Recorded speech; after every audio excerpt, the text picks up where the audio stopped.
Mechi ni ngumu. Simba wamekutana na mpinzani mgumu, by the way. Watu wasichukulie poa. Petro de Luanda ni miongoni mwa timu ambazo zinajulikana kwa kuperform vizuri kwenye michuano ya Ligi ya Mabingwa.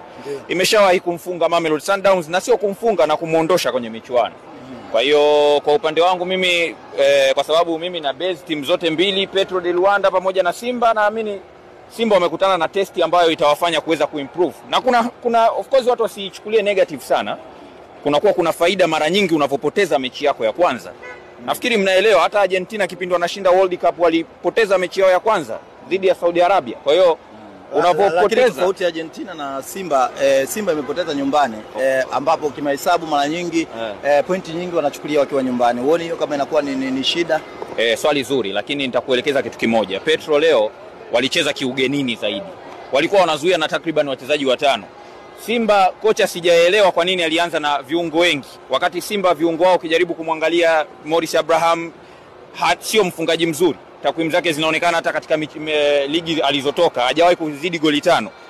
Hivyo kwa Neo Maema msimu wake ambao amewahi kufunga goli nyingi zaidi Mamelodi ni goli 5. Ukija kwa huyu Joshua Mutale msimu wake ambao amewahi kufunga magoli mengi zaidi ni goli 8.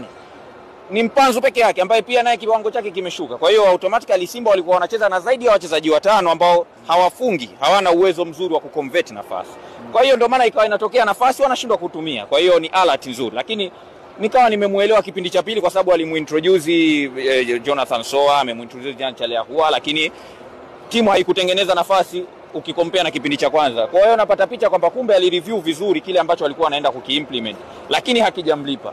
Lakini narudia tena, kufungwa mechi ya kwanza ni dalili nzuri katika kurekebisha makosa yako ya kwenda kuyasort katika mechi zinazofuatia, kwa sababu si ndio ushaangusha pointi 3 za kwanza.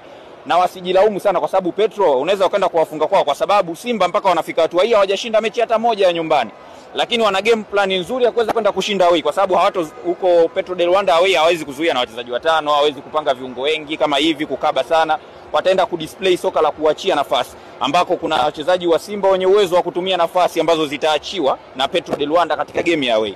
Kwa hiyo nachoweza kusema ni kwamba sio muda wa kutafuta mchawi nani, kwa sababu ni game ya kwanza, lakini tu ni kwamba naweza nikasema ni mpinzani ambaye ni mgumu. Muda mwingine mashabiki wana expect kitu kikubwa kutoka kwa mpinzani mgumu. Sasa huu ni mpinzani mgumu, watu wasimuandare, wasimuone kama ni mpinzani lele mama unaweza ukajipigia tu kama vile unacheza na labda timu kama Dodoma Jiji au JKT. Hii ni timu strong. Petro de Luanda ni team strong jamani. Simba wamekosa clear chance nyingi sana. Tuzungumzie kiwango cha baadhi ya wachezaji, Elie Mpanzu, Neo Maema. Maema amepewa dakika nyingi lakini ameonekana kutokuwa na impact kabisa kwenye kikosi.